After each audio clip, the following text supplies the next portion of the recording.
नमस्कार, मैं हूँ राज माहौर। आप देख रहे हैं द डायलॉग। आज मैं आपके लिए फिर लेकर आया हूँ डॉक्टर योगेंद्र जी द्वारा लिखा हुआ एक आलेख। सूरज में गर्मी ना के बराबर है।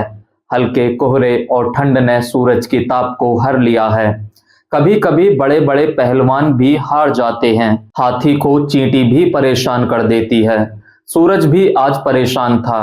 आसपास के घरों पर फीकी धूप उतरी है। छतों और पेड़ों पर चिड़ियों की रुनझुन चल रही है। चिड़िया घोंसले में अपने नन्हे मुन्नों से कुछ कह रही होगी, शायद हिदायत दे रही होगी या अपने नन्हे मुन्नों पर स्नेह बरसा रही होगी। पिछली बार भागलपुर आया था तो साथ में आर्ची थी। वह सोई ही रहती थी कि मैं घूमने चला जाता था। जब लौटता तो वह जग रही होती। उसकी दादी रोजमर्रा के कार्य संपादित करवाती और तब वह कहती, दादू दूध लेने चलो। गली में ही किराने की दुकान है जिसमें पैकेट वाला दूध मिलता है। मैं समझता था कि उसे दूध की कम चिप्स या चॉकलेट या इसी तरह के खाने की चीजों से ज्यादा लगाव है। वह मेरी कमजोरी को समझती है कि अगर वह कुछ मांग ले तो मेरे पास ना कहने की ताकत नहीं है। यूं चिप्स और चॉकलेट दोनों बहुत अच्छी चीजें नहीं हैं। उसकी तबीयत खराब रहती है या पेट में दर्द हो जाता है तो वह कहती है, दादू अब चिप्स नहीं खाऊंगी।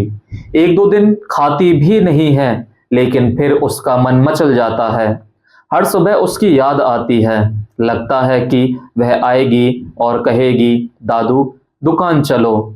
जब मेरे अंदर अपने बच्चों के लिए स्नेह बरसता है तो क्या चिड़िया अपने नन्हे मुन्नों पर प्यार नहीं बरसाती होगी। आजकल मुझे दूसरे अनुभव भी हो रहे हैं। मेरे सिर पर बाल कम ही बचे हैं। काल ने उसे निगल लिया। जो भी शेष हैं वे उजले हो गए हैं। मैं ठीक अपने पिता की तरह हो गया हूँ। पिता के बाल भी ऐसे ही गायब हुए थे। फिर वे भी सांवले थे और मैं भी हूँ। कद काठी भी वैसी ही है। एक अंतर है, वह यह कि शहर में रहकर मैं वैसा मजबूत नहीं रहा जैसा पिता थे। खैर, वक्त किसे माफ करता है। बाल की सफेदी और उसकी उड़ान काफी है जो आपको बाबा बनने के लिए विवश कर दे। आजकल ई रिक्शा वाला हो या सड़क पर चल रहे कोई नौजवान आपको हे बाबा और चला बना तो रे बाबा कहने के लिए तत्पर रहता है। एक आध बार तो बुरा लगा लेकिन अब नहीं लगता। मैंने दादा को देखा नहीं। गांव में दादा को बाबा कहते हैं। गांव के बाबा आजकल कम परेशान नहीं हैं। जो खेत उपजाऊ नहीं हैं उसे उपेक्षित करने की परंपरा है। ज्यादातर बाबा अनुपजाऊ हो चुके हैं, इसलिए संसार में उनके टिके रहने का कोई मतलब नहीं है। शहर के ज्यादातर बाबा भी घर से लगभग कट ही जाते हैं। ज्यादा परेशान नौजवानों को बाबाओं से निजात मिल सके इसके लिए वृद्धाश्रम बनाए गए हैं।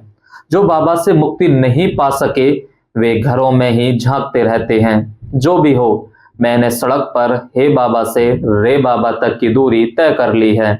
मेरा मन कबीर की तरह बेपरवाह हो चला है।